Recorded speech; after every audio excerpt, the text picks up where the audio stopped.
Now I'm going to talk about RTS games. RTS games are traditionally in a top-down view, which means bird's eye. This gives the player the best perspective on the battlefield for commanding the troops. Traditionally use keyboard and mouse due to the ability to have a massive amount of buttons which they need to control all the troops. The games mainly focus on resource management, so you can build your troops and defeat the enemy in the game. Typically, the single player portion of RTS games isn't very well developed, as it focuses more on 1v1 multiplayer. They're extremely fast paced and require a lot of brain power to think about the strategy. This often leads to them being compared with a modern day chess, and also they tend to have very complex mechanics, and they require good time management skills within the context of the game so that you are able to make decisions really quickly. And depending on the complexity of the RTS game, the AI will tend to have a lot of bugs within it, which causes problems for trying to become a master at the game. Usually a lot of audio with sayings telling you what's going on, like your base is under attack, and it's usually quite orchestral. The music is to promote a sense of grandness, and the scripting within the RTS genre. For example, the StarCraft 2 Galaxy editor uses its own scripting language named Galaxy, and this is based on the C programming language. They most often don't have a common engine used within the genre. Usually the levels within the games, like the single player campaign, make you do things by defeating an enemy by doing things such as gathering resources in a given time or destroying all your opponent's buildings, but in multiplayer you have to take on other people and try and take down them within the level, destroy all of them. Units within the RTS games may vary by the spells and abilities that they have, and what they're made for, like taking on cavalry or infantry in games like that, medieval games. And often they may have special abilities like scanning or removing the fog of war. And they may have additional abilities which they level up in an RPG kind of manner.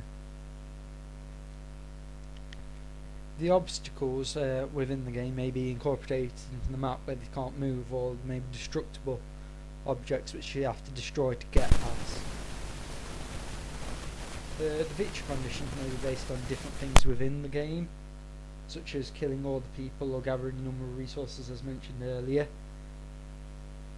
And the graphical user interface within the RTS game needs to display the number of resources, the units, a mini-map so they can control all the units, command cards which help them use things more quickly, which can be mapped to a hotkey as well.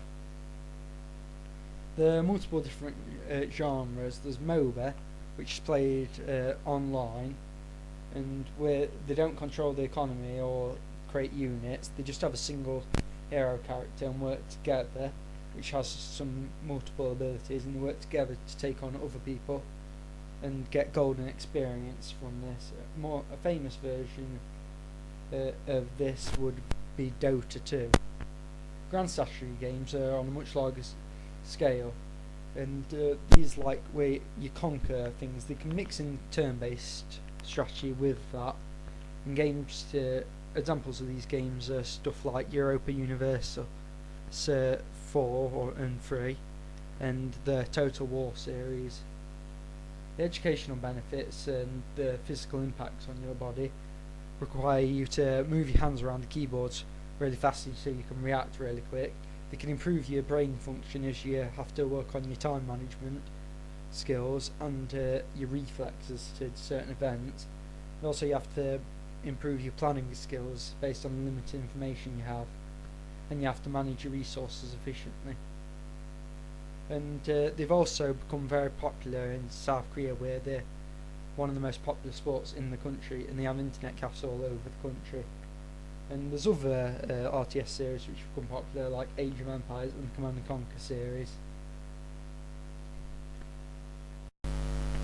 The defining elements of the MMO genre include a large multiplayer allowing you to play with millions of people across the world, leveling system which could be a psychological factor as they continue want to level up and become better, high exploration, as this could tie in with the expectation psychological factor.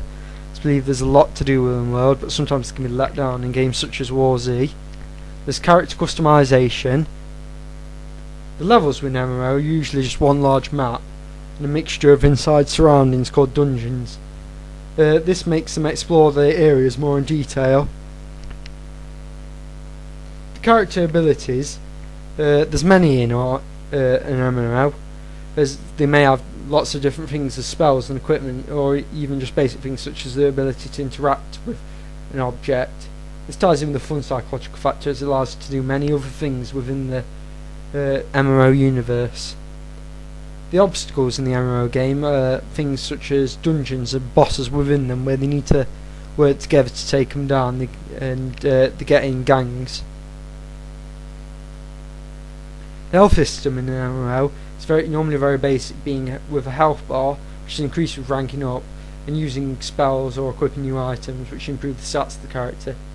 It's normally the same in MMOs, but all for the ones that use FPS within the genre, which may cause it to have a different style, where it's the bleeding style. If they die, they usually have to be forced to go to a certain place to be respawned. The gameplay is normally very similar to each other, and the players run around and complete objectives or quests, as they're usually based on an RPG formula. They can go to certain places that will give them special items or allow them to rank up by killing things, and there's lots of people playing on the same server, so they can talk to and make more friends. They can also go on certain quests and get rewarded special items. This ties in with every psychological factor, as it's the basis of the game. Artificial intelligence is important in MMO because they need to be programmed so that they say the right thing to everybody who comes by when they're given a quest, or they attack everybody as they go by. Audio is also important in MMOs, as they need to know which area they're in and the mood of the area which they're in. The graphical elements within the MMO genre include things such as the HUD, which will tell the person what to do. There'll be mini-maps and stuff like that, and there'll be marks on the screen to show where they're being hit from, and there'll be also messages on the screen telling what the next objective is, and they can be like flashes to show that they're using spells. There's not really a scoring system too much, but they may have like leaderboards and levels, and progression through the game, you unlock items which help you win and kill other people.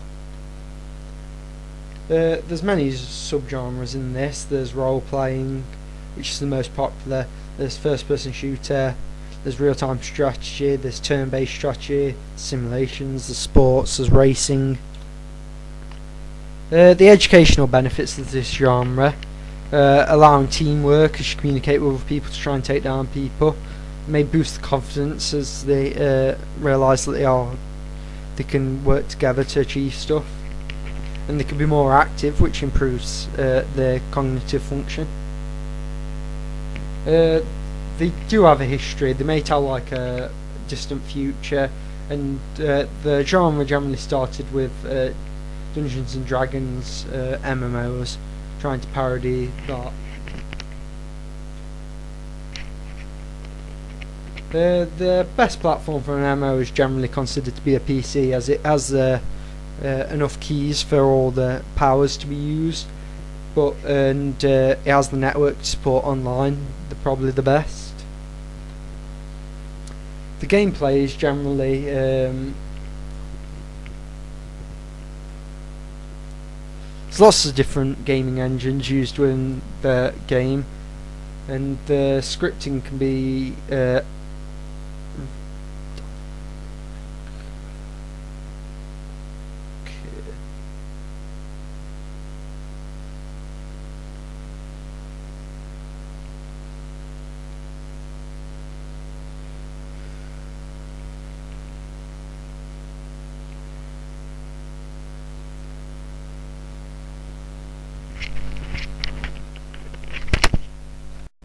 Now I'm going to talk about the RPG genre, which stands for role-playing game. The defining elements of the RPG genre are a leveling system. This can be a psychological factor, as the continuum want to level up and become better. There's choices, which allow you to choose your own path. There's character creation, which adds to a customization within the game. There's character development, which helps you keep on progressing.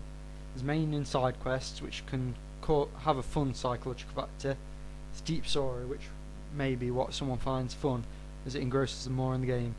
And there's morality choices. Often single player, these games are. This may reduce the competitive side of the psychological factor. So the only way you can compete is about talking about how good your character is with other people. And it also may tie in with the expectations, as they believe it will have deep choices. Sometimes they can be let down in games such as Fable. The levels were usually open world. This may tie in with like expectations. They expect a massive world where they can do a lot, and it'll cause them to buy the game. There's indoor levels and dungeons, which may tie in with the fun psychological factor and the expectations that some people are attached to the dungeon design, as they want to traverse through that and fight the monsters and solve puzzles. There's often one united world where you can travel through different places, but you can backtrack at any time usually, which may be have the use of sound psychological factor, as the travel between different places. You use sound to indicate that. Very often there's three distinct styles of fighting, such as a warrior uses melee weapons such as swords and archers. This can usually is a more direct attack style. There's an archer who uses bows and daggers, which allows for more stealthier gameplay, allows for more long range fighting style against enemies, so that it can take less damage. And there's a wizard who uses magic, which allows you a more passive style, and sometimes you can blend these types to have a varied gameplay style. This also allows for a more supportive role in the game, as you can heal people as well. This may tie in with every single psychological factor, as it serves the basis of a good game. These games may have puzzles within the dungeon which you have to solve to get past certain areas. Maybe enemies with various levels which scale as you progress through the game, and some RPGs will have bosses that you have to beat to get past certain areas or beat the game. The health system can vary massively within this genre. Some games have a limited number hit, so you can take such as Zelda, where you recover health using pickups. There's also where you have a health bar and it depletes, and you need to use health potions. There's also a more FPS version, where the vision blurs and blood appears around the screen when taking damage, and this usually has regenerating health. There may be, as mentioned before, for the graphical interface, there may be things such as health bars or vision blurring to tell them they have slow. Maybe a blue bar to represent magic energy left, and some RPGs may have a damage counter to tell you how much damage is being dealt. This ties in with the leveling psychological factor, as they continue want to become better and deal more damage. Victory conditions. You win the game by completing quests and defeating enemies to progress through the game, which may progress the main story. You may want to do side quests to help you get other rewards. In some games, maybe no victory conditions, being endless. There's multiple subgenres, such as the Japanese RPG, where you have less control. The world's more focused on story. There's Western RPG, where you can generally customize the character more and have control over your character more in the world. And there's turn-based, where you can control your character in turns, and it's usually more strategic. Educational benefits may include things like modding, which will improve your creativity. Also help improve your problem solving skills as you navigate the puzzles in the world. Teamwork will be built by games such as Diablo, where people have to work together, and all of these will tie in with the educational psychological factors. They're all education benefits. The genre works especially well on PC because the ability of key binding, and also there's option of mobs, but it also works perfectly fine on console. This makes it available for people to create their own projects, and this will allow them to learn more about software and how to develop it. They were first started as tabletop affair in games such as Dungeons & Dragons, but the first electronic RPG was a version of Dungeons & Dragons just called Dungeon, and it was released in 1975. But it really got popular with the release of The Legend of Zelda for the NES, the Nintendo Entertainment System, in 1986, which had a large world, had good graphics for its days, with a good story. These games are often very popular, causing many people to buy them because their friends recommended them, using the peer pressure psychological factor. The artificial intelligence will give you, will have people who are friendly and give you quests, but there will also be monsters who attack you with enemy AI. The audio sets the tone in many places, and fights may have big bombastic music used for boss fights, and big fields will have upbeat happy music, while dark places have a high bass and low sound. This ties in with the use of sound psychological factors, all to do with setting the tone of the game, depending on where the character is. And the scripting is generally done by programs such as Unreal Engine, RPG Maker, and other in-house engines. This usually uses language such as the C language to program the games, and the benefit of this is it's quicker to be produced. Now I'm going to talk about simulation genre. There's many different types of simulation games. There's farming simulators, flying simulators, driving simulators, surgeon simulators, business simulators, city building simulators, serious game simulators. An example of this simulation genre, and the most popular one, is The Sims, where you can control everything in their lives with just one click. The interface within The Sims includes things such as how your career's doing, the value of your house, the needs of your Sims such as their hunger, their social needs, how much energy they have. There's also a relationship shown. Flying simulators are generally used to educate pilots without them having to have the danger of maybe crashing while they're in the plane. A driving simulator is generally used so that they can learn the rules of the road without being the danger to anyone themselves or anyone else on the road. It enables them to get good practice without endangering anyone. Surgeon simulators used to train medical students within the world, allowing them to operate on them in a realistic fashion without putting anyone's life in danger. A serious game simulator is used for games which are meant to be fun, but they're about serious industries like healthcare or education. Examples of this would be like Hospital Tycoon or School Tycoon. They can do many things for us simulators. They can teach us how to learn better skills, they can entertain us, and they can give you a better experience within a job. The levels, for example, within a simulator game, I can use Sims 3. You have a village or a town which you can interact with, and you can also buy DLC, which keeps the money flow going and unlocks extra abilities and areas for your Sims to go to. They can also level up in an RPG kind of style, where with skills such as cooking, where your meals are less likely to be burnt and they satisfy people more, and there may be painting where your paintings are worth more as they're better. The obstacles may be things like burglary and fires, and also in games such as City Builders you may have to manage your cash flow so you don't go into negative cash flow. There are generally no lives within the simulation, but if you crash, say, in a flight simulator, you will die. The educational benefits of the simulator will allow you to learn new skills. You can do problem solving within that and help train you to be better at your job. The first genre was started in 1989, still going very strong with the best-selling game series, The Sims. Still selling very well, and a new one to be released soon. Now I'm going to talk about the sports genre. Sports game is a game which tries to simulate sports playing on. The examples include things such as NBA, FIFA, and Tiger Woods.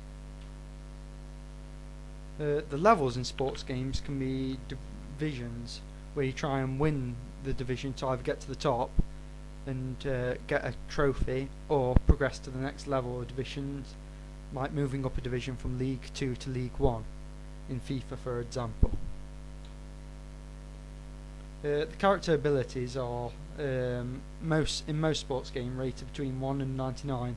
That's gathered from an average of multiple stats, which include things like shooting, athletics, and the emotion caused by the referee during the game.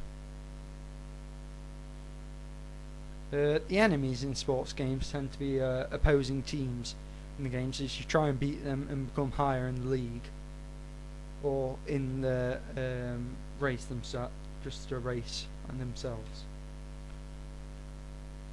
The health bar in most sports games shows the stamina, showing how tired your players are, how long they can keep running.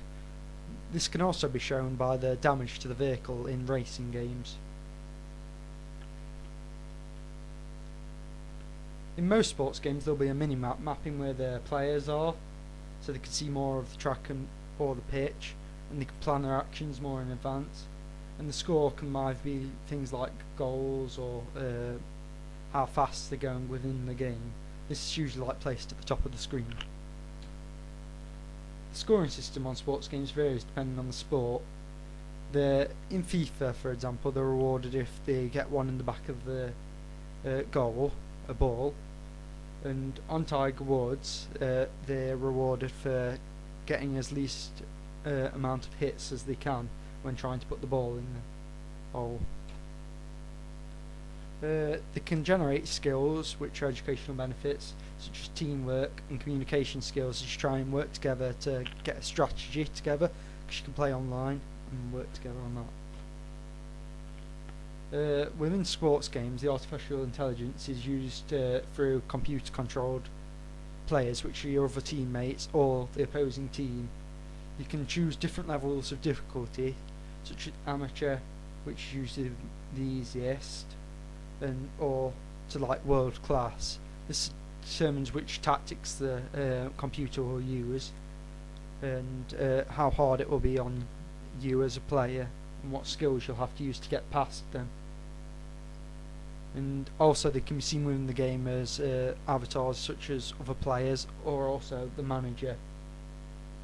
And you can also set individual players in games such as FIFA and NBA, meaning that you can make it so you could always score goals by setting the ability to low. And also the fans are programmed in the game to cheer when a goal is scored or they're getting close to the net, to simulate real life. Thank you for listening to this bit. Generally, platformer games works by having different platforms scattered around the level. You have to use acrobatics to get around that level.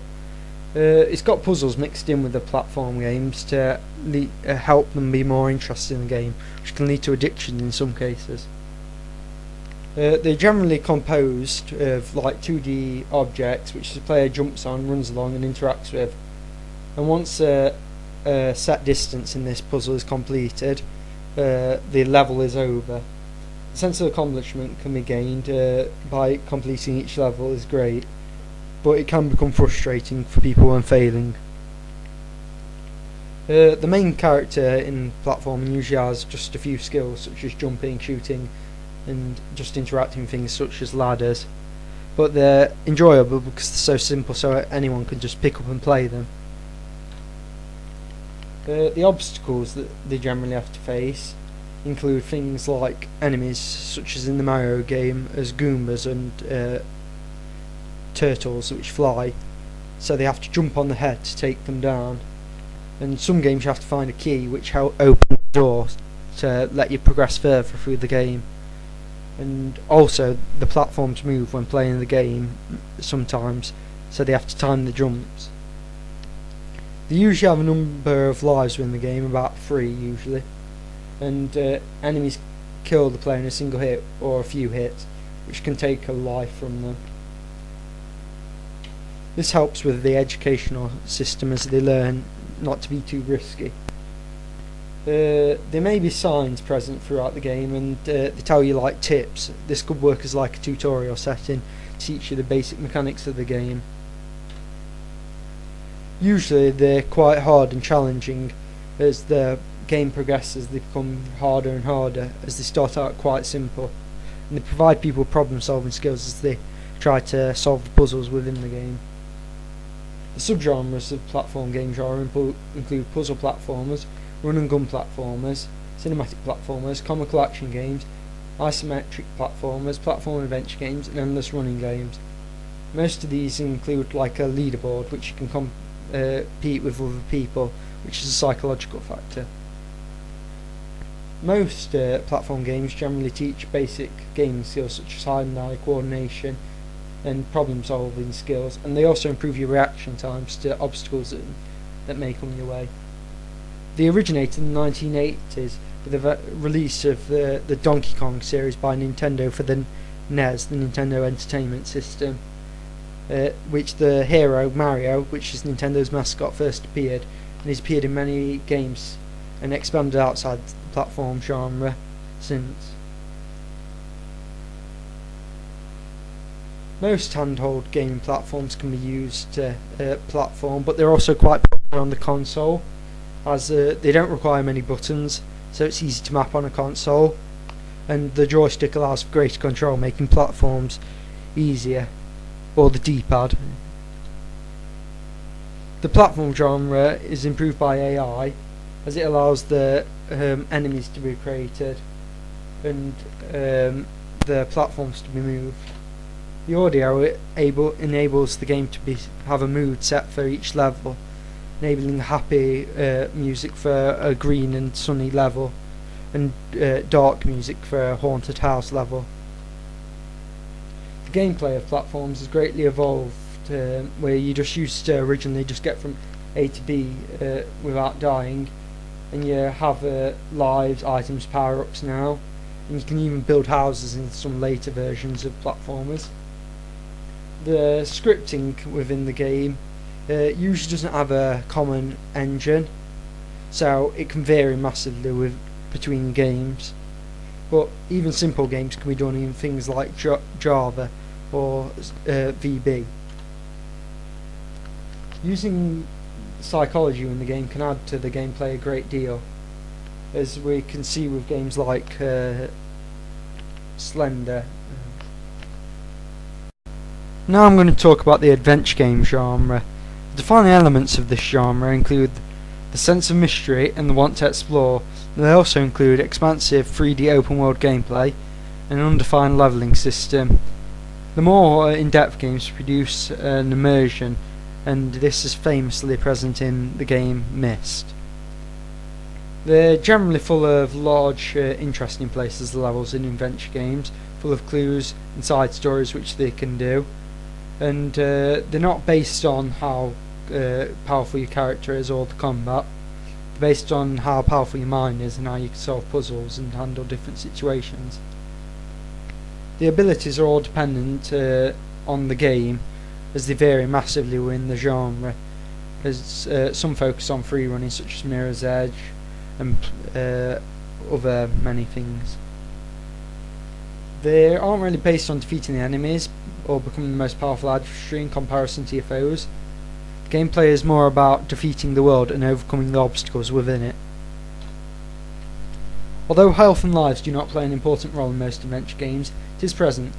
Keeping an eye on this while solving puzzles can be tough, so some adventure games will have time limits which if you run out of you will die, and some need tools for solving puzzles, and keeping your cool under pressure is another aspect of adventure games.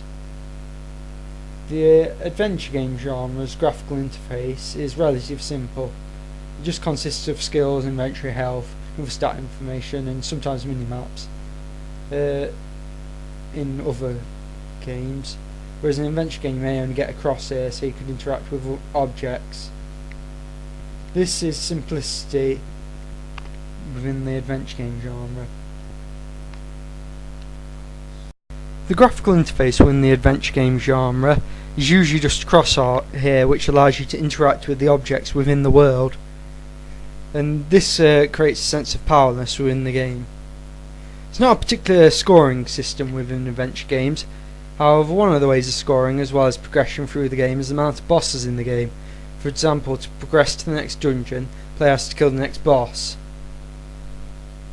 There are 4 different subtypes of adventure game. There's text, where you just type in what you want to do. There's graphic adventure games, which is just able to interact with the world by clicking using the mouse. These are just some of the examples for adventure games. This particular genre's impact to things like logical thinking, problem solving, because the adventure game genre includes quite a few puzzles and causes players to think about what they're doing within the game, which is unlike hack and slash games, which is just repetitive with button mashing. Adventure games began in 1976 with the Colossal Cave Adventure. This is the very first adventure, and the first interactive game which inspired many more games to be made in that style. This adventure games typically have a deep story, and you're allowed to see what the character feels emotionally as well as physically. An adventure game would work well with a computer because it allows the player to have a high amount of game immersion and involvement through graphics and sound. But the immersion and controlling game with still decent graphics and sound, a console allows for better play as the ability of the joystick for moving as well as turning makes it easier for the player to control the character. AI improves the adventure genre by allowing to have NPCs who are able to fight alongside you or trade with you, giving you a sense of memory and intelligence within the game. Audio allows you to feel more in depth. Instead of roaming through a dark forest, when it's silent you'll hear noises like birds and frogs, cracks of sticks. If the game was simple it was good, but if it's overly complicated it's annoying. But they can use new technology like using the Wiimote to slash enemies or connect, or allowing you to be the controller within the game. Scripting within the game generally uses C language when programming, and a famous engine used within it was the Lua engine, which was used for the Monkey Island games. I'm now going to talk about FPS games, which stands for first person shooter.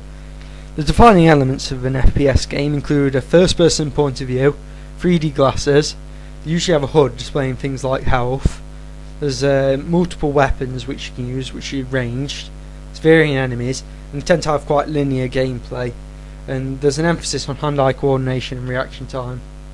The levels in FPSs have evolved. Traditionals would have FPS games would have secret areas where maps allow backtracking. Modern FPS games are more strict with linear gameplay and give the player little option to backtrack. The character's controls by the player, so it can strongly affect the way an FPS title is played. For example, Halo has a fast movement system and high jump, which allows the player to traverse the map very quickly. There's also aiming down the sights, which allows you a more precise shooting ability, and also more traditional ones had items and pickups such as health packs and boosts. Obstacles within the game can include things like invisible walls, which stop you going places for more linear games, and also they may not have any and reward players for their map knowledge, so they know where the good spots within the map. You tell that damage is being taken by blood on the screen or a health bar being taken down. Originally there was a health bar, but now it's traditionally moved to a blood on the screen and regenerating health. The graphical elements include like an ammo counter to tell how much ammo you got, a crosshair to show where you're shooting, and also you can change your field of view within the game. They may also include a mini map within the game. They may have very different victory conditions, as there's quite a wide variety within the FPS genre, with things such as capture the flag where you try and take the opponent's flag. There's just a deathmatch where you try and kill as many as you can, trying to get to a certain score. And there's also things where you can more inventive modes where you try and knock people off, for example in the Halo games. The subgenres like modern military shooters, there's actual simulators where they try and get as close as possible, there's a stealth FPS where they're trying to sneak around, and there's an arena shooter where it's more hectic and close quarters. They have educational benefits such as teamwork, hand-eye coordination, communication skills and problem solving. By working together you can often take down enemies on multiplayer games. The first FPS game is generally seen as Doom. The FPS titles were commonly referred to as Doom clones, but they've usually the most popular genre with the current video game industry.